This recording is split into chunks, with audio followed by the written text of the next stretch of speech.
हिंसा होती दुखकारी, अहिंसा प्रमोदकारी। जाने सब नर नारी किए शुभ काम है। अवनी थी डरी डरी, दृगों में थी नीर भरी। आपके आने से प्रभु बनी सुख धाम है। अमृत करुणाधार, हरा धरती का भार। ऐसे वीर चरणों में कोटिश प्रणाम है। ऐसे वीर चरणों में कोटिश प्रणाम है। नाम जिनवर का सुखकारी, जपो नित जग के नर नारी। मिटे दुख सबका तो भारी, तीर्थपति अंतिम जो आए। उन्हीं की गाथा हम गाए, वीर गुण गाओ। मिलकर आज वीर गुण गाओ। अहिंसा के अवतार चरम तीर्थंकर शासनपति श्रमण भगवान महावीर स्वामी की सदा काल जय हो, विजय हो। युग प्रधान आचार्य सम्राट श्रमण कुल तिलक पूज्यपाद 1008 श्री रघुनाथ मल जी महाराज साहब की सदा काल जय हो, विजय हो। श्रमण सूर्य दिव्य विभूति भारत भूषण वरिष्ठ प्रवर्तक श्रद्धेय गुरुदेव मुर्दर केसरी 1008 श्री मिश्री मल जी महाराज साहब तथा लोकमान्य राष्ट्र संत शेरे राजस्थान पूज्य प्रवर्तक गुरुदेव श्री रूपचंद जी महाराज साहब की चरणों में, पावन चरणों में नमन वंदन अभिनंदन। श्रमण संघ के चतुर्थ पटधर ध्यान योगी आचार्य सम्राट पूज्य डॉक्टर श्री शिवमुनि जी महाराज साहब, श्रमण संघीय युवाचार्य प्रवर परम पूज्य श्री महेंद्र ऋषि जी महाराज साहब, मरुधरा भूषण शासन गौरव पूज्य प्रवर्तक गुरुदेव श्री सुकनमल जी महाराज साहब, तपश्री रत्न ज्योतिष सम्राट उप प्रवर्तक पूज्य गुरुदेव श्री अमृत मुनि जी महाराज साहब आदि संत मुनि राजों के चरण कमल में नमन वंदन अभिनंदन। धर्मनिष्ठ सुश्रावक एवं सुश्राविकाएं, महावीर की यात्रा को आप निरंतर श्रवण कर रहे हैं और भगवान महावीर के जीवन के विशिष्ट घटनाओं से गुणों को ग्रहण करते हुए अपने जीवन को सार्थक कर रहे हैं। महावीर प्रभु के जीवन की एक एक घटना हमारे जीवन के लिए शिक्षा के समान है। उनके उपदेश, उनकी वाणी, उनकी विचारधारा हमारे जीवन को कल्याणमय बनाने में समर्थ है। महावीर प्रभु धीरे धीरे बड़े होने लगे। 8 वर्ष की अवस्था में वो पहुंच गए। माता पिता को चिंता सताने लगी। चिंता इस बात की कि बच्चे का शिक्षा अध्ययन करवाना जरूरी है। पढ़ाई के बिना कोई भी व्यक्ति हो उसका जीवन विकास को प्राप्त नहीं होता है। शिक्षा के बिना मानव का जीवन शून्य माना जाता है। शिक्षा के अभाव में मनुष्य का जीवन निरीह पशु के समान माना जाता है और शिक्षा के अभाव में मनुष्य जीवन के सार सत्य को भी समझ नहीं पाता है। आज भी शिक्षाओं का प्रचलन हो रहा है। जहां भी नजर घुमा करके देखते हैं, जिस घर में भी नन्हे मुन्ने बालक है वो सभी विद्या को ग्रहण करने के लिए विद्यालय में जाते हुए आपको नजर आ जाते हैं। एक छोटा सा घटनाक्रम सुनिए और आज की शिक्षा का वास्तविकता को भी जानिए। एक व्यक्ति बकरे के गले में रस्सी डाल करके उसके कान को पकड़ करके खींच करके लेकर के जा रहा था। तभी वहां पर एक घर से एक महिला अपने बालक का भी कान पकड़ करके स्कूल में छोड़ने के लिए घर से निकल रही थी।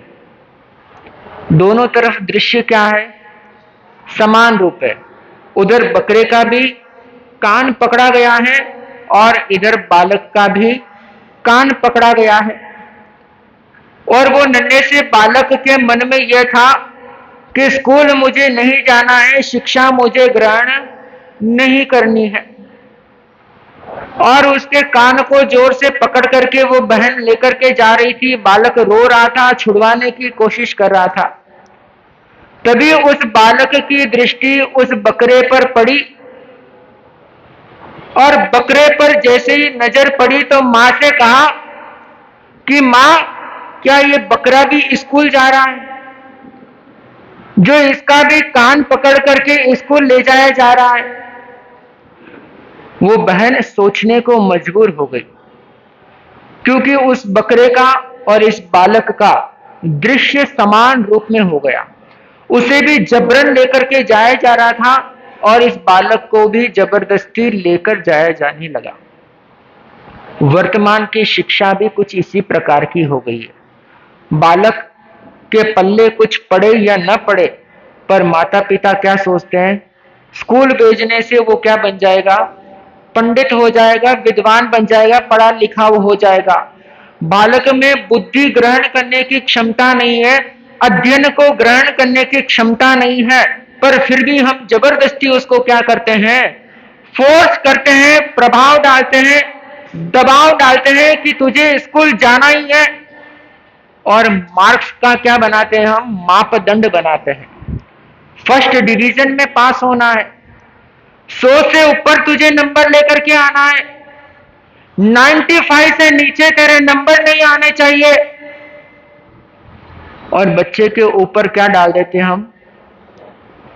इतना प्रेशर डाल देते हैं, इतना दबाव डाल देते हैं कि वो बच्चा शिक्षा को ग्रहण नहीं करता, बल्कि दबाव में जीता जीता मन में कुंठा को जागृत कर लेता है। और आप लोग सुनते ही हैं आजकल कई सारी कहानियां, अखबारों में पढ़ते ही हैं कि आज फलाने बच्चे ने सुसाइड कर लिया, फलाने बच्चे ने घर छोड़ करके भाग गया, फलानी जगह पर फलानी चीज हो गई, और नाना जगहों पर नाना प्रकार की घटनाएं आप सुनते हैं। और बहनों की तो बात ही छोड़ो, मार्क्स में इतनी उलझी हुई रहती है कि पड़ोसी का बच्चा 90% लेकर के आ रहा है, तो उस बच्चे के साथ आप अपने बच्चों को क्या करने लगते हो? कॉम्प्रोमाइज करने लगते हो, कंपेयर करने लगते हो कि देख, पड़ोसी का बच्चा 90% लेकर के आ रहा है, तो तुझे भी 90 से ऊपर क्या है? लेकर के आना है। शिक्षा हम किस लिए दिलवाते हैं बच्चों को? किस लिए दिलवाते हैं? शिक्षा हम अपने संतानों को इसलिए दिलवाते हैं, अक्षर ज्ञान हम इसलिए करवाते हैं कि भविष्य में कभी भी उसके जीवन में यह प्रसंग उपस्थित ना हो कि वो शिक्षा के अभाव में समाज के बीच में लज्जित ना हो। इसलिए हम क्या करवाते हैं? शिक्षा अध्ययन करवाते हैं, पढ़ाई लिखाई करवाते हैं। परंतु जिसके भाग्य में क्षयोक्षम नहीं है, ज्ञानावरणीय कर्म का प्रभाव तेज है, चाहे आप कितना भी उसे पढ़ाओ, पर उसके कर्म की वजह से वो क्या नहीं कर पाएगा? पढ़ाई नहीं कर पाएगा, ज्ञान ग्रहण नहीं कर पाएगा। परंतु आप लोग इस चीज को क्या कर देते हो? इग्नोर कर देते हो और दबाव बनाए क्या रखते हो? बच्चों पर दबाव बनाए रखते हो। हमारे पुरातन युग के अंदर भगवान ऋषभ देव से लेकर के आज से 100 साल पहले तक 64 कलाएं का क्या था? प्रचलन था। 64 कलाओं में क्या आता है? क्या होती है 64 कलाएं?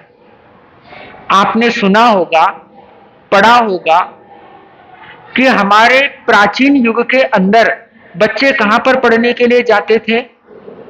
गुरुकुल में जाते थे। माताओं से दूर रहते थे, परिवार से कनेक्शन दूर रखते थे। लगभग 8 साल की उम्र से लेकर के 25 वर्ष की अवस्था तक, शुरू का ये क्या माना जाता है?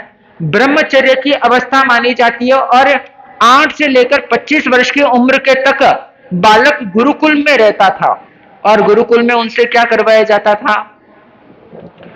आश्रम के सारे काम करवाए जाते थे। आश्रम की साफ सफाई करना, झाड़ू निकालना, पोछा लगाना, गायों का दूध निकालना, घोड़ों का पालन पोषण करना, गायों को घास खिलाना, खेत खलिहानों में हल चलाना, बाजार का काम करना और घर गृहों का जितना भी कार्य होता है वो सभी उन्हें क्या है, सिखाया जाता था। और उसके बाद में जो आचार्य होते थे, जो ज्ञान के दाता होते थे, वो उस गुरुकुल के अंदर अगर 100 बच्चे हैं तो 100 बच्चे की क्वालिटी को परखते थे, आंकलन करते थे कि भाई किसके अंदर कितनी क्षमता है, किसके अंदर कितनी ग्रहण करने की क्षमता है, उसके अनुरूप उनको क्या देते थे? ज्ञान देते थे। मान लीजिए किसी की बुद्धि तीव्र है तो उसे धर्मशास्त्रों का क्या देते थे? ज्ञान देते थे। उससे कम उसको ज्ञान है तो गणित विद्याओं का ज्ञान देते थे। उससे कम उसको ज्ञान है तो अक्षर ज्ञान देकर के वहां पर क्या कर देते? बात को विराम कर देते। पात्रता के बिना ज्ञान नहीं दिया जाता था। आजकल चाहे पात्र हो या कुपात्र हो, सभी को क्या दिया जाता है? शिक्षा दी जाती है। परंतु उस युग में ऐसा नहीं होता था कि जो पढ़ना जानता है उसी को पढ़ाया जाए और जो पढ़ना नहीं जानता उसको ठोट रखा जाए, ऐसा नहीं होता था। जो पढ़ना नहीं जानता था, जो शिक्षा ग्रहण करना नहीं जानता था, जिसके अंदर अक्षर ज्ञान ग्रहण करने की क्षमता नहीं होती थी, उसको क्या सिखाई जाती थी? कलाएं सिखाई जाती थी।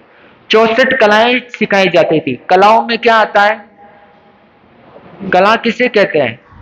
आर्ट।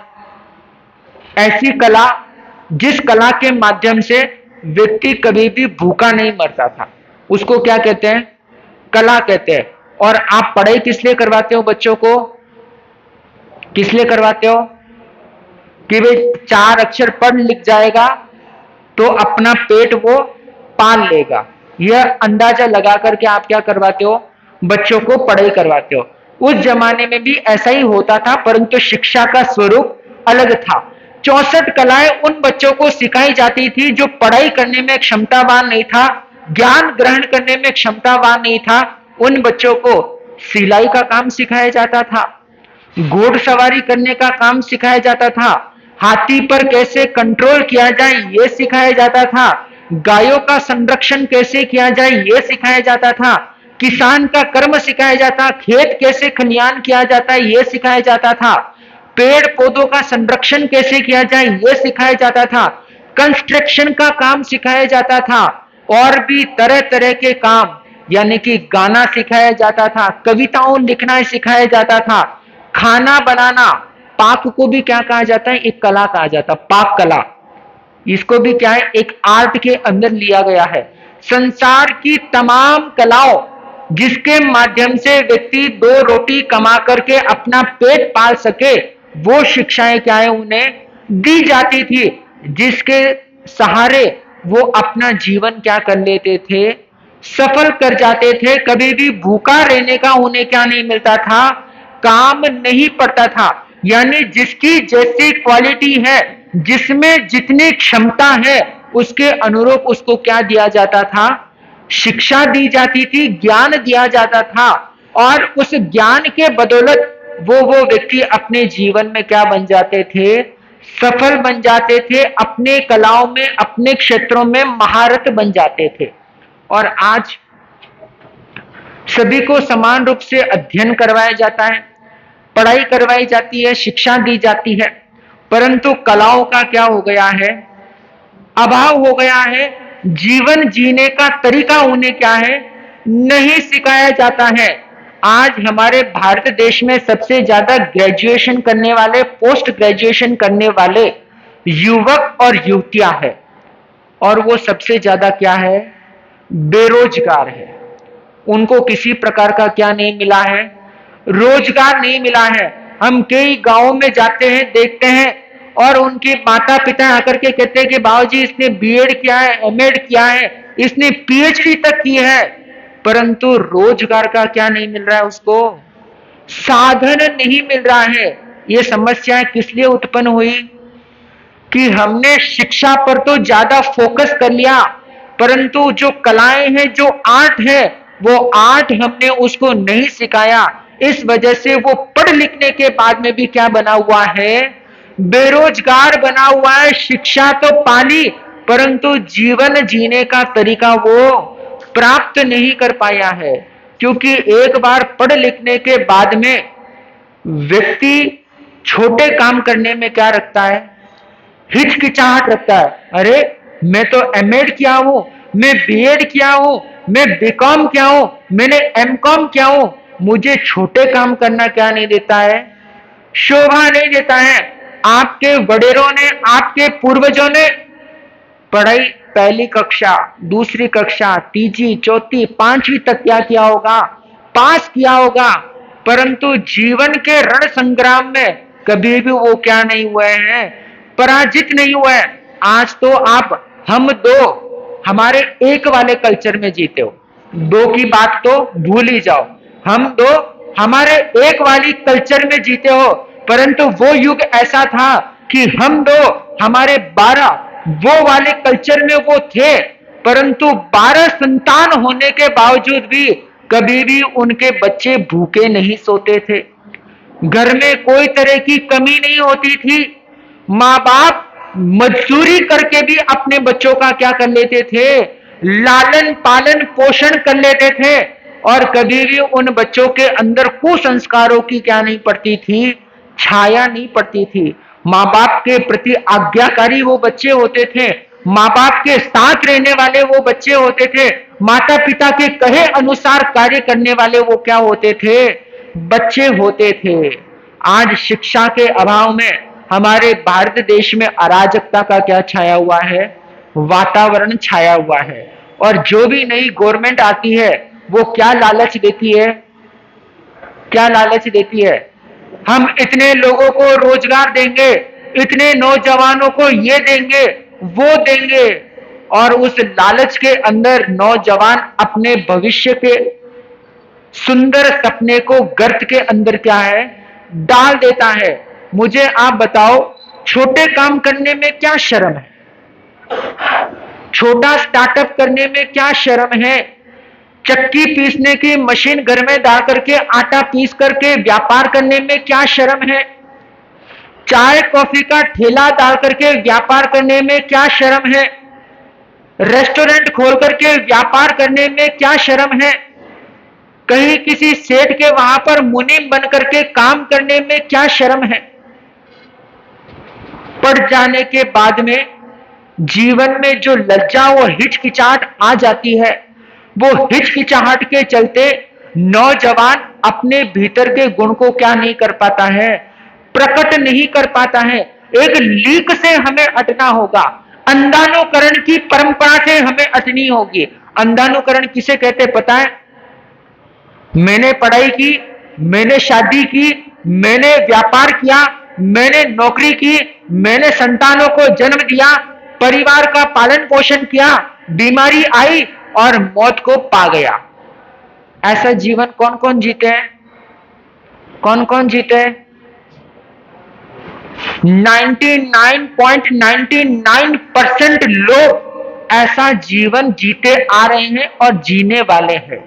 1% 0.01% लोग ही है जो लीक परंपरा अंधानुकरण की धारा से निकलते हैं और अपने जीवन का क्या करते हैं, वो उत्कर्ष करते हैं, अपने जीवन में विकास करते हैं। और उन्हीं में से कोई अंबानी बनता है, उन्हीं में से कोई बिरला बनता है, उन्हीं में से कोई रतन टाटा बनता है, और उन्हीं में से कोई नेता, इंजीनियर, डॉक्टर, और उन्हीं में से कोई संत फकीर बनकर के अपना जीवन क्या करता है, सार्थक कर लेता है। हमारे मानसिकता का जो गुलामीपन है उससे हमें क्या पानी है, आजादी पानी है। हमारी सोच के अंदर जो गुलाम करने का काम छिपा हुआ है, उस सोच से हमें मुक्त होना होगा। अपने घर का कामकाज करवाने में, अपने घर के कार्य करने में किस प्रकार की लज्जा, किस प्रकार का शर्म, किस प्रकार की झिझलाहट। आज की बहनें देखते हैं हम, झाड़ू काटने में भी क्या रखती है, वो शर्म करती है। घर के अंदर पोछा लगाने में भी क्या रखती है, शर्म करती है। रसोई के अंदर जाकर के आटा ओसने में भी क्या रखती है, शर्म रखती है। और धिक्कार है ऐसे शर्म रखने वालों को, जो जीवन का अभिन्न हिस्सा बना हुआ है। जब काम करने में शर्म आती है तो खाना खाने में भी शर्म रखा करो। उस चीज में तो शर्म रखते नहीं है। घर के अंदर देखते हैं हम, जवान बेटियां हो जाती है, 16-16 साल की बेटियां हो जाती है, 18-18 साल की बेटियां हो जाती है, और उनके घर का चूल्हा जलाने का भी उन्हें क्या नहीं मिलता है। और इधर हमारे नौजवान बेटियों में खामी है तो बेटों में भी कोई कम खामियां नहीं है। आप इधर इतने सारे बुजुर्ग बैठे हैं, आप पुराने समय में स्कूल का काम निपट करके आते तो सीधा कहां पर जाते थे, अपने पिता की पीढ़ी पर जाते थे, और अपने पिता का काम में क्या बटाते थे, हाथ बटाते थे, व्यापार के अंदर सहयोग करते थे। और आज के नौजवान स्कूल का काम निपटते ही हाथ में सेलफोन लेकर के सोफा या पलंग पर लेटे लेटे पांव पर पांव लगा करके इंस्टाग्राम, फेसबुक, यूट्यूब की रीलें देखते हुए अपना समय क्या है, बर्बाद कर रहा है। यह आज की हकीकत है, यह आज का कड़वा सच है। और इन्हीं युवकों की वजह से देश में अराजकता का वातावरण बना हुआ है। इन्हीं युवकों की वजह से हमारे देश में अंधकार छाने वाला है। इन्हीं नौजवानों की भरोसे हमारे देश में व्यभिचारों का जन्म हुआ है। पुराने समय में 25 वर्ष तक जब नवयुवक नहीं हो जाता है, तब तक वो किसी कन्या के ऊपर नजर उठा करके नहीं देखता था। और आज कैसा वातावरण बना हुआ है, ना भाई भाभी का संबंध में कोई पवित्रता रही, ना ननंद देवर के अंदर कोई पवित्रता रही, ना भाई बहन के संबंध में कोई पवित्रता रही, ना बाप बेटी के संबंध में कोई पवित्रता रही है। आप इधर इतनी सारी बुजुर्ग माताएं बैठी होंगी, इन्हें कभी पूछना कि कभी पिता के साथ थाली में बैठ करके इन्होंने खाना खाया है क्या। बुजुर्ग जितनी मां बैठी है ना, उनसे पूछना कि कभी अपने पिता के साथ बैठ करके एक थाली में भोजन किया है क्या। और आज क्या होता है, आज क्या होता है कि पापा की परी बेटियां, पापा की लाडली बेटियां, ये मोह है ना, ये आपका चढ़ावा जो है ना, इसी की वजह से हमारी बेटियां बिगड़ती है। इसी के वजह से बेटियां अंतर जातीय में जाकर के विवाह करती है। फिर आप अपना मुंह तक दिखाने के लिए क्या नहीं रहते हो, लायक नहीं रहते हो। फिर अपनी पत्नियों पर दोष झाड़ते हो, अपने परिवार वालों पर दोष झाड़ते हो, फिर खुद के ऊपर क्या कर लेते हो, बुरा कर्म कर लेते हो। जब संस्कारों की सीमा सही रहेगी, जब सही रूप से शिक्षा हम देंगे, तभी हमारे बच्चों का भविष्य बनेगा। आज घरों में हम गोचरी के लिए जाते हैं और उन घरों में देखते हैं कि 3-3 साल की, 4-4 साल, 5-5 साल की जो बेटियां होती हैं, उन्हें आप निक्कर पहना करके घुमाते हो। और हम कई घरों में देखते हैं कि 14-14 साल की, 18-18 साल की जो लड़कियां हो जाती है, पतले पतले कपड़े पहन करके अपने घर के अंदर बैठी हुई होती है। उन्हें शर्म नहीं आती है, उनके माँ बाप को शर्म नहीं आती है, उनके घर में बैठे हुए बाप दादाओं को शर्म नहीं आती है। परंतु हम जब गोचरी में जाते हैं, हमें शर्म आ जाती है, हमें नीचा देखना पड़ता है, हमें मुंह फेरना पड़ता है। हमारे मन में यह भाव आता है कि जल्दी से जल्दी इस घर से निकलो। ऐसी घटनाएं जब आप अपने घर से निकालोगे, तो फिर कोई दूसरा आकर के आपके परिवार पर नजर डालता है, तब आपको क्या नहीं रहती है, मन में चुभन नहीं होती है। ध्यान रखना, जो बेटियां, जो बेटा 3 साल की उम्र में, ज्यादा नहीं कह रहा हूं, 3 साल की उम्र में छोटे निक्कर पहन करके, छोटे कपड़े पहन करके पिता के सामने आने में जब वो शर्म नहीं रखेगी, जब वो 18 साल की हो जाएगी, तब भी वो निक्कर और छोटे कपड़े पहन करके अपने बाप के सामने आने में वो क्या नहीं रखेगी, शर्म नहीं रखेगी, क्योंकि जब एक बार शर्म छूट जाती है, एक बार लज्जा छूट जाती है, फिर संबंधों का कोई मायना नहीं रहता है, कोई रोल नहीं रहता है। महावीर की यात्रा को आप सुन रहे हैं, महावीर भगवान के जीवन की घटनाओं को आप सुन रहे हैं, और इन घटनाओं में शिक्षा की क्या दी जा रही है, हमें सीख और सबक दी जा रही है। आप सबसे पहले अपनी बेटी को कैरियर बनाने में जीवन बर्बाद मत कराओ। सबसे पहले एक अच्छी बेटी, एक अच्छी पत्नी, एक अच्छी बहन और एक अच्छी मां बनने के संस्कार डालो। वो अपना कैरियर बनाए या ना बनाए, वो नौकरी करे या ना करे, वो करोड़पति बने या ना बने, ये उसके भाग्य की बात है। परंतु आपके घर से अगर आपकी बेटी किसी और के घर में जाती है, तो माँ बाप का क्या कर्तव्य होता है, क्या कर्तव्य होता है कि उसकी बेटी जिस घर में भी जाए, उस घर के कुल की रोशनी में चार चांद लगाए। आप लोगों ने भी अपने घरों को, अपने पिहरों को छोड़ करके क्या है, इस आंगन में आए। बहुत सी समस्याएं होती है, बहुत सी परेशानियां होती है।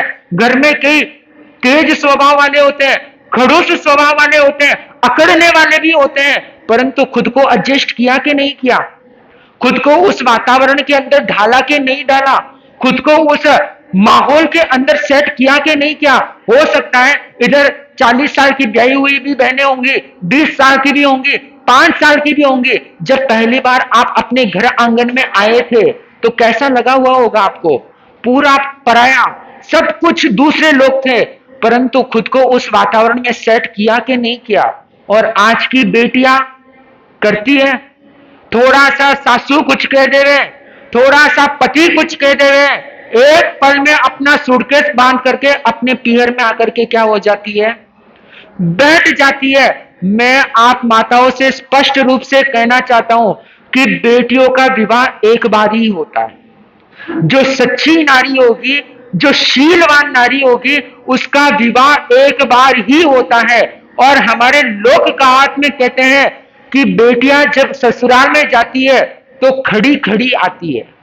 क्या आती है, खड़ी खड़ी ससुराल में जाती है, और ससुराल से जब वापस निकलती है तो लेटी लेटी ही निकलती है, यानी कि उस घर से उसका मृत देह ही निकलता है, वो जिंदा कभी भी लौट करके नहीं आती है।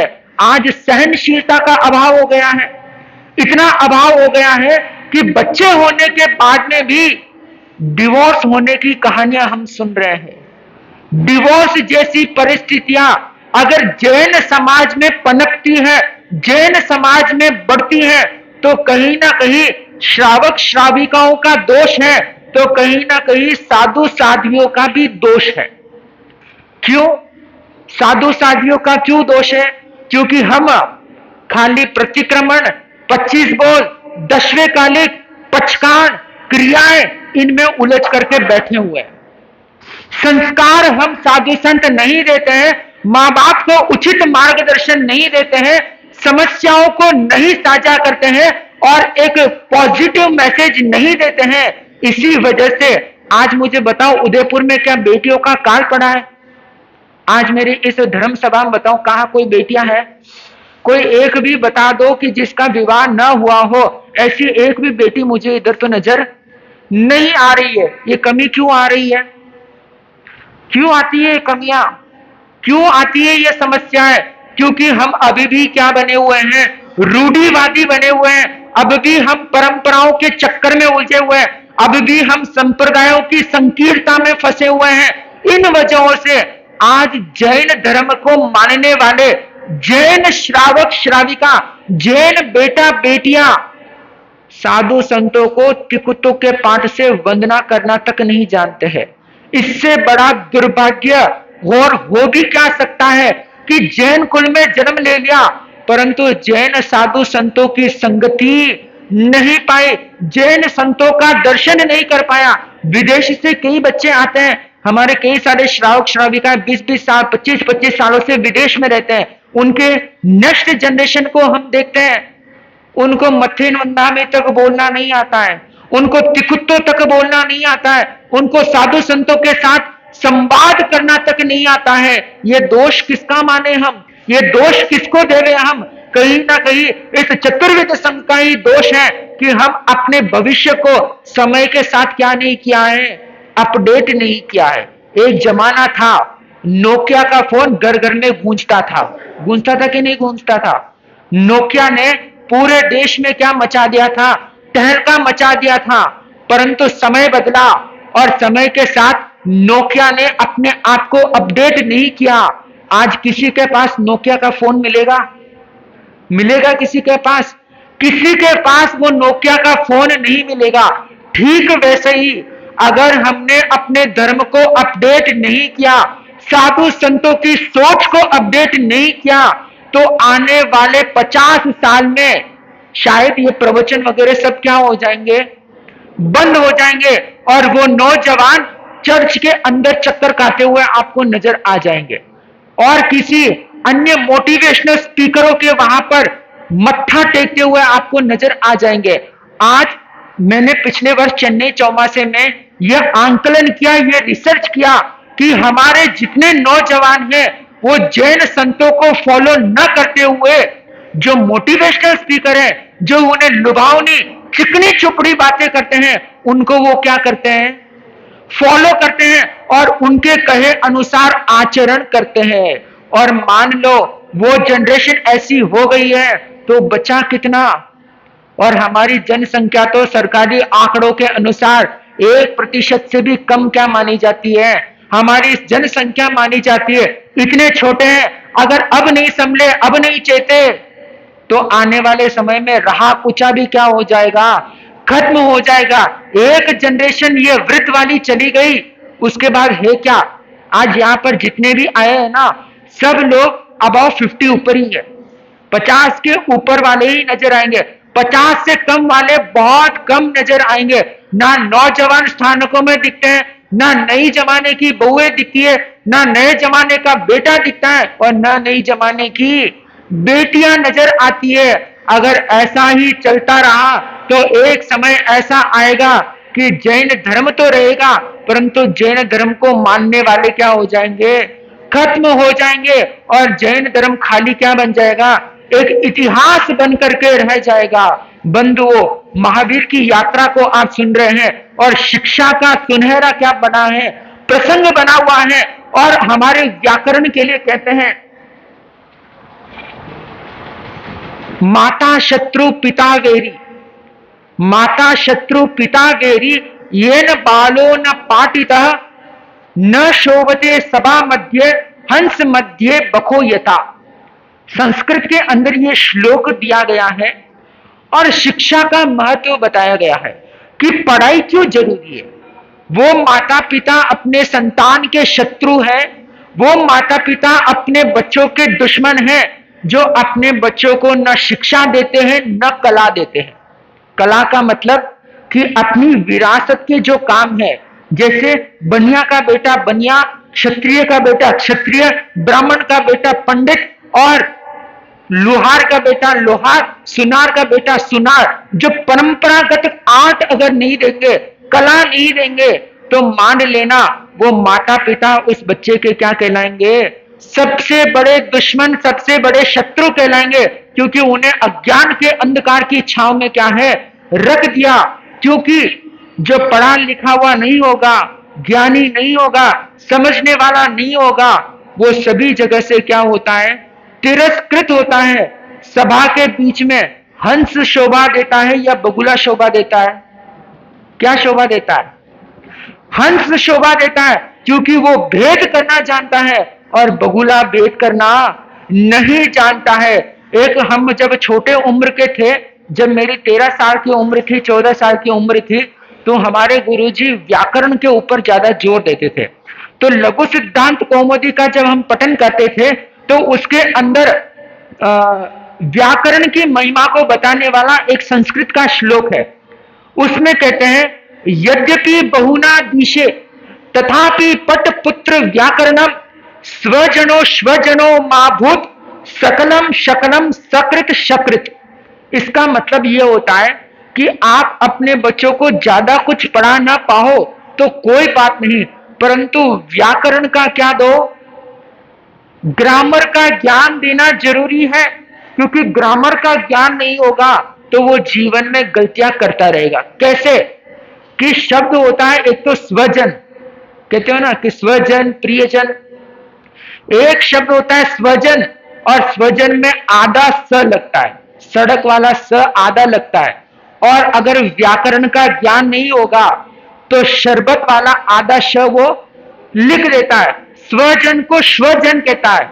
और व्याकरण के अनुसार दोनों का अर्थ क्या हो जाता है, बदल जाता है। स्वजन का मतलब प्रिय लोग होते हैं और स्वजन का मतलब क्या होता है पता है आपको, कुत्ते लोग। स्वजन स्वजन में बदल जाता है। तो इसलिए व्याकरण का ज्ञान होना आवश्यक है, इसलिए कि बच्चे क्या ना कर पाए, गलतियां ना कर पाए। और हमारे धर्मशास्त्र के अंदर तो ज्ञान देने का सबसे बड़ा क्या माना जाता है, कर्तव्य माना जाता है। अब ज्ञान भी अलग अलग प्रकार का होता है, एक होता है भौतिक ज्ञान और एक होता है आध्यात्मिक ज्ञान। भौतिक ज्ञान में क्या आता है, व्याकरण का ज्ञान हो गया, स्कूली शिक्षा हो गई, एबीसीडी हो गई, आ ई हो गई, ये सभी क्या मानी जाती है, भौतिक शिक्षा मानी जाती है। इससे हमारा भौतिक गुजारा हो जाएगा, भौतिक जीवन का काम चल जाएगा।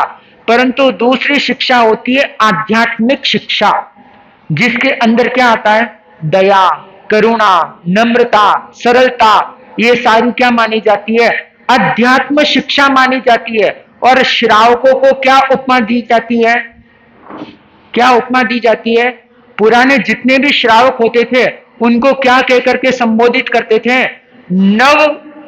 नव तत्वों के ज्ञाता जो है वो श्रावक कहलाते थे। और जो नव तत्व को जान लेता है वो श्रावक कभी भी जीवन में दुखी नहीं होता है, वो कभी भी रोना नहीं रोता है, वो कभी भी छाती नहीं कूटता है। जो नव तत्व का एक बार जानकार हो जाता है, ज्ञाता हो जाता है, वो जीवन में कभी भी पीछा नहीं रहता है।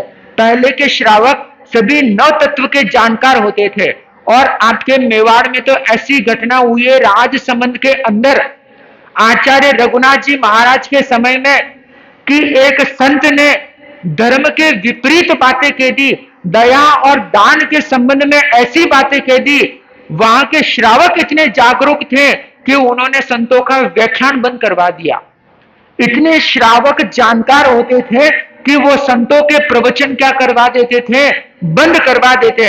आज हम चाहे झूठ भी कहे तो उसको आप क्या मानते हो, सच मान करके स्वीकार कर लेते हो। इसलिए श्रावकों को क्या होना चाहिए, नव तत्व का ज्ञाता, नव तत्व का जानकार होना चाहिए, धर्म की सही सही जानकारी होनी चाहिए। मैं हमेशा इस चीज का सहमत रहा हूं कि प्रवचन सभाओं को छोड़ करके शिविरों का आयोजन किया जाना चाहिए। क्यों, क्योंकि प्रवचन के अंदर केवल कहानियां सुना करके हम 1 घंटा टाइम पास करते हैं। हम सुबह हमारी क्या मानसिकता रहती है, एक संत होने के नाते मैं अपनी मानसिकता बताता हूं कि सुबह का जो रोल होता है, मैं हमेशा सोचता हूं कि 9:15 बजे जाना और 10:15 बजे काम को फ्री करना। इतनी ही मानसिकता होती है कि 1 घंटा लोग आएंगे और 1 घंटे की राम कहानी उन्हें सुनाना है और काम क्या हो जाएगा, काम फ्री। हमारा जो भाड़ा चुकता होता है वो फ्री हो जाता है। और अगर वही शिविरों का आयोजन होगा, विशेष प्रकार के सत्र होंगे, विशेष प्रकार की कार्यशाला होगी, तो विशेष प्रकार का क्या मिलेगा, ज्ञानार्जन मिलेगा। वरना घड़ी की कांट मिलने तक आप भी इंतजार करते हो और हम भी इंतजार करते हैं। 1 घंटा सुना, बैठका वगैरह समेटा और यहां से क्या हो जाएंगे, हम निकल जाएंगे। तो इसलिए हमारे यहाँ पर महावीर की यात्रा के माध्यम से शिक्षा का महत्व आपको बताया जा रहा है कि शिक्षा हमारे जीवन के लिए इतनी आवश्यक है, क्योंकि पढ़ाई के बिना हम जीवन के एक सभ्य सभा के अंदर क्या नहीं हो सकते हैं, प्रवेश नहीं कर पा सकते हैं। यह बात अलग है कि कई लोगों का ग्रस्त जीवन के चलते फाइनेंशियल की वजह से वो पढ़ाई नहीं कर पाते हैं, वो चीज अलग है। परंतु एक उचित आध्यात्मिक संस्कार जब हमारे भीतर में होता है तो भी हम सभा के अंदर क्या हो जाते हैं, शोभित हो जाते हैं। अगर कोई व्यक्ति नम्र है, दयावान है, करुणावान है, भामाशाह है, बहुत अच्छा स्वभाव वाला है, तो भी उसको क्या माना जाता है? पूजा जाता है। भारत को लूटने के लिए एक मुगल आया था, अकबर, सुना होगा आपने। महाराणा प्रताप के साथ उनकी क्या चली थी? काफी युद्ध वगैरह चली थी, लंबी शत्रुता रही, परंतु वो अकबर एक भी अक्षर को लिखना नहीं जानता था, निराठोट था, अनपढ़ था, परंतु पूरे भारत पर राज किया कि नहीं किया? पूरे भारत पर उसने राज किया कि नहीं किया? एक आइसक्रीम का वर्तमान के अंदर चलन चल रहा है, बरखा देवी आइसक्रीम, आपने सुना होगा। काले रंग का बोर्ड इधर तो नहीं है पर सूरत में बहुत चलता है, बरखा देवी आइसक्रीम। उसको चलाने वाला पूर्ण रूप से ठोट है, यानी कि उनको अक्षर ज्ञान बिल्कुल नहीं है। हम सूरत चौमासा करके जब आ रहे थे तो एक शक्कर की फैक्ट्री में रुके थे, तो वहां के मालिक से हमने पूछा, उसने कहा मैं कुछ भी पढ़ना लिखना नहीं जानता, केवल मुझे सिग्नेचर करना आता है, उसके अलावा कुछ नहीं आता है। परंतु वो क्या बन गया? एक सफल बिजनेसमैन बन गया। और आज हमारे मिठालाल जी पगारिया आए, चेन्नई के कई सारे लोगों को ये जानते हैं जो चौथी पास, तीसरी पास, पांचवी पास है, परंतु आज वो जीवन में क्या बने हुए हैं? बहुत अच्छे सफल बने हुए हैं। ये किस वजह से बनते हैं? एक अच्छा मन, एक अच्छा दिल, एक अच्छा स्वभाव, एक अच्छा गुण जब ये होता है तो व्यक्ति जीवन में क्या बन जाता है? सफल बन जाता है। घमंड के चलते जो जीवन जीता है वो जीवन में उत्कर्ष को नहीं पाता है। एक छोटा सा उदाहरण देना चाहूंगा। एक बहू आई थी नई नवेली, और उसके परिवार में कोई सासू या कोई बडेरे वगैरह नहीं थे, खाली पति पत्नी का जोड़ा। खाना बनाना बहू को आवे नहीं। तो उसी गांव में एक बूढ़ी अम्मा जी रहते थे जो बड़े ही दयालु थे, अच्छे स्वभाव के थे। तो उस युवक ने कहा कि तू अम्मा जी के पास जाया कर, अम्मा जी तुझे क्या है, खाना बनाना तुझे सिखा देंगे। वो रोजाना जाती थी और अम्मा जी नए नए पकवान बनाने का उसे क्या देते थे? ज्ञान देते थे। परंतु अहंकार का कीड़ा उसके मन में था। जैसे अम्मा जी एक चीज बनाना सिखा देते, उसके बाद कहती अम्मा जी वो तो मैं जानू, ये तो मुझे आता है, इसको मुझे सब कुछ पता है। एक बार हुए पता चले, दो बार हुए तो पता चले, ये तो क्या हो गई? रोज की कहानी हो गई। अम्मा जी ने सोचा कि इस नवी नवेली को क्या लाना है? ठिकाने लाना है। और हुआ ऐसे कि उस नवी नवेली बहू के पीहर वाले आए थे और मन में भाव आया कि गर्मा गर्म क्या बनाऊं? सीरा बनाओ। और अम्मा जी ने सोचा कि आज मामला इसका क्या रहेगा? ठीक रहेगा। और आप जानते ही हो अम्मा जी ने क्या किया? शक्कर की जगह पर क्या बता दिया? नमक। और बहू कहती है अम्मा जी वो तो मैं जानू। अम्मा जी का बहुत अच्छी बात है, जाने तो जाइने बना फटाफट, और मने बताई जे केड़ो बनावे। और आप जानते ही हो नमक का बना हुआ सीरा कैसा होता है, और जीवन में कैसा अपमान ग्रहण करना पड़ता है। जितना विनम्र होंगे, जितना सहज होंगे, जितना सरल होंगे, उतनी हमारी क्या बनेगी? ख्याति बढ़ेगी, प्रसिद्धि बनेगी। एक दुकान पर एक ग्राहक आया, आपका स्वभाव अच्छा होगा, आओ सा, बिराजो सा, बैठो सा, चाय मंगाओ, कॉफी मंगाओ, कोल्ड ड्रिंक्स मंगाओ। तो जो माल 1 लाख का खरीदने आया हो, वो आपका स्वभाव देख करके दुगुना माल क्या है? खरीद कर लेकर जाता है। ये किससे होगा? भौतिक शिक्षा से नहीं, आध्यात्मिक शिक्षा से होगा, सहजता से होगा। और वही दुकानदार झगड़ालू स्वभाव का हो, घमंडी हो, माल बताने में भी झुंझलाहट करता हो, तो ग्राहक क्या सोचेगा कि इसके पास माल नहीं खरीदना, किसी और से ले लेंगे, क्योंकि इसका स्वभाव क्या नहीं है? अच्छा नहीं है। तो इसलिए हमारे जीवन में शिक्षा का क्या माना गया है? बहुत बड़ा भारी महत्व माना गया है। जितना हम भौतिक और आध्यात्मिक शिक्षाओं को बैलेंस करते हुए चलेंगे, उतना हमारे जीवन में क्या आएगा? निखार आएगा। तो महावीर के माता पिता महाराज सिद्धार्थ और महारानी त्रिशला ने सोचा कि बालक 8 साल का हो गया है, अगर इसे नहीं पढ़ाएंगे तो हमारा राज्य का क्या नहीं रहेगा? बाहर नहीं चलेगा। तो माँ बाप ने पढ़ाई करवाने की क्या की? तैयारी की।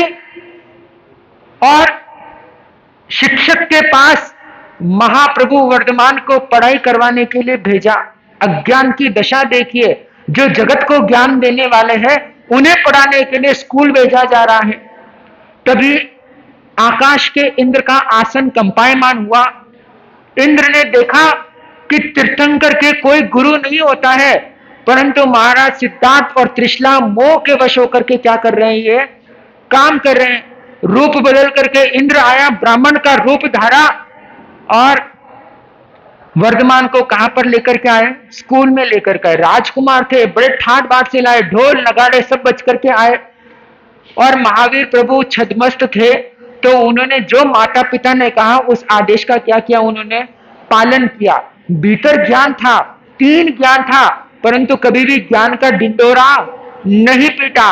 आजकल थोड़ो सो भी पढ़ लेवे, थोड़ो सो भी सीख लेवे, तो जगत में डिंडोरा क्या है, पीटना शुरू हो जाते हैं। आजकल एक आगम को भी कंटस्ट कर लेवे तो क्या कर लेते हैं हम, भाई मारो चेलो तो इतो विद्वान है, मारा सिंगाड़ा में इतना पढ़े लिखोड़ा है। ज्ञान का डिंडोरा पीटने से ज्ञान नहीं बढ़ता है, बंतु जितना सहज होंगे, जितना आग्रही होंगे, जितना स्वीकार करने होंगे, जितना 50 रखने में क्षमतावान होंगे, उतना ज्ञान का क्या होगा, प्रचार होगा। इंद्र ने रूप बदल करके आए वहां पर, और राजकुमार वर्धमान को देखते ही उनसे क्या करने लगे, सवाल जवाब करने लगे। ऐसा सवाल जवाब जो सामान्य युगों में क्या है, चलता नहीं था। और जो पढ़ाने वाले शिक्षक थे वो राजकुमार वर्धमान, और रूप बदले वो इस ब्राह्मण के संवाद को सुनकर के सोचा कि अरे, जो चीज मैं नहीं जानता हूं, जब पढ़ नहीं पाया हूं, उससे कई गुना तो क्या है, ये बालक जानता है, ये महातेजस्वी है, ये मेरे से पढ़ने वाला नहीं है, बल्कि मुझे उसके पास क्या है, पढ़ना चाहिए। ये अतिशय ज्ञान का धारी है, ज्ञान का भंडार है, ये इनको मैं नहीं सिखा सकता, बल्कि इनसे मुझे सीखना चाहिए। और इंद्र भगवान और महावीर प्रभु के बीच जो संवाद चला, उस संवाद का क्या हुआ, ऐन्द्र नाम का एक व्याकरण का प्रस्फुटन हुआ, और ऐन्द्र व्याकरण की रचना क्या हो गई, जगत को प्राप्त हो गई। और शिक्षक ने हाथ जोड़ लिया कि ये शिष्य होने के नहीं बल्कि गुरु होने के लायक है, इसलिए मैं इनका क्या बनता हूं, शिष्य बनता हूं। और इस प्रकार से राजकुमार वर्धमान गए तो पढ़ने के लिए थे, पर जगत को पढ़ा करके आ गए। तो इस प्रकार से तीर्थंकर का क्या नहीं होता है, कोई भी गुरु नहीं होता है। और तीर्थंकर का ज्ञान सबसे निर्मल होता है, विशुद्ध होता है, और जन्म से ही वो तीन ज्ञान को लेकर के प्रकट होते हैं। तो संसार के सभी अर्श फर्श को क्या है, वो जानने वाले होते हैं, उनसे कोई भी चीज छुपा हुआ नहीं होता है। ऐसे अतिशय ज्ञान के धारी राजकुमार वर्धमान क्या है, अपने माता पिता के शुभ और स्नेह आशीष में क्या हो रहे हैं, धीरे धीरे पढ़ रहे हैं, धीरे धीरे बड़े हो रहे हैं। 8 वर्ष की अवस्था को पाने के बाद वो अपने आप का क्या कर रहे हैं, विकास को प्राप्त कर रहे हैं। और शिक्षा की बात यहां पर चल रही है, और शिक्षा आज क्या बन गई है, क्या बन गई है। पहले के पंडित किस लिए पढ़ाते थे, कि लोग पढ़े, जागरूक बने, ज्ञान को पाए। और आज किस लिए पढ़ाते हैं शिक्षक, नोट मिल जाए, सैलरी मिल जाए, सैलरी तक आज के शिक्षक क्या रहते हैं, सीमित रहते हैं। और बच्चे भी कहां तक सीमित रहते हैं, बच्चे भी कहां तक सीमित रहते हैं, कि वे जितना पढ़ लिया उतना अपना, शिक्षक के प्रति गुरु का क्या नहीं रहता है, सम्मान और भाव जागृत नहीं होता है। वो भी व्यापारी, और ये भी क्या बन जाता है, व्यापारी बन जाता है। सदगुरुदेव का आगमन हो रहा है, सभी अपने स्थान से खड़े हो जाए।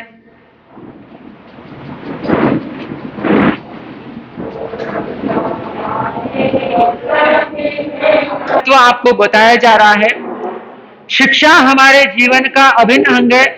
जो पढ़ता है वो नम्रता को धारण करता है, जो पढ़ाई को ग्रहण करता है वो जीवन में सहजता को प्राप्त करता है, और जो जीवन के अंदर शिक्षा को महत्व देता है वो दिनों दिन क्या करता है, प्रगति करता है। और हमारे धर्मशास्त्रों के अंदर इतना बताया गया है कि अगर परिवार के अंदर किसी का ज्ञान नहीं चढ़ता है, बुद्धि नहीं चढ़ती है, ज्यादा पढ़ नहीं पाता है, तो उससे क्या करवाओ, ज्ञान का विनय करवाओ, ज्ञान का आराधन करवाओ, उसके हाथ से किताबें कॉपियां बंटवाओ, उसके हाथ से शिक्षा के साधन उपलब्ध करवाओ। जिसके पास पढ़ाई के साधन नहीं है उसको ज्ञान का साधन दो। पूर्व जन्म में किसी को ज्ञान का अंतराय देते हैं तो इस जन्म में हम क्या होते हैं, मंद बुद्धि और ठोट होते हैं। तो जितना ज्यादा हम ज्ञान का विनय करेंगे, ज्ञान का प्रचार करेंगे, उतना हमें क्या होगा, ज्ञान की प्राप्ति होंगी। आज हमारे धर्म सभा के अंदर जेतारण पावन धाम, जो पूर्व में क्या था, छात्रावास के नाम से प्रसिद्ध था, तो उस श्री एस मर्दरकेसी जैन छात्रावास के अध्यक्ष श्रीमान मिठालाल जी पगारिया यहां पर उपस्थित है। पिछले वर्ष पर्यूषण के समय में एक मानस बना इनका कि हमारे जेतारण पावन धाम में शिक्षा का एक प्रकल्प चले। तो इन्होंने श्री एस मर्दरकेसी जैन एजुकेशन सेंटर की क्या की, स्थापना की। लाइब्रेरी के रूप में इन्होंने स्थापना की और इनका प्रभाव देखो, ज्ञान का प्रभाव देखो।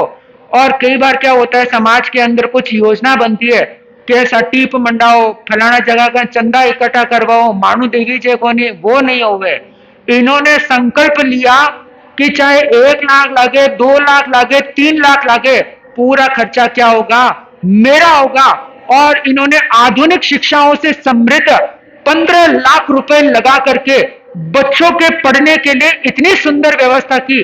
टेबल, कुर्सियां, एसी, सीसीटीवी कैमरा, चाय, कॉफी, यानी कि आधुनिकता से लैस ऐसा शिक्षा लाइब्रेरी का इन्होंने निर्माण किया कि आज लगभग 8 महीना, 5 जनवरी को उसका उद्घाटन हुआ, 8 महीना हुआ है।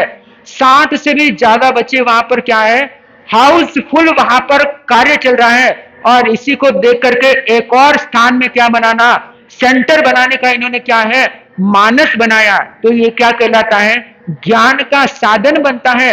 अगर ज्ञान का हम प्रचार करेंगे तो हमें भी क्या मिलेगा, ज्ञान मिलेगा। और यही क्या कहलाती है, सच्ची अनुमोदना। और अपने द्रव्य का क्या कहलाता है, सदुपयोग कहलाता है। इसी तरह से भगवान महावीर की जीवन यात्राओं को आप सुन रहे हैं और शिक्षा की जो जो बातें आज बीच में आई, उन बातों को जीवन में उतारते हुए जीवन के अंदर धारण करेंगे तो इस लोक में भी सुख मिलेगा और परलोक में भी सुख की प्राप्ति होगी। इसी के साथ बोलिए शासनपति श्रमण भगवान महावीर स्वामी की।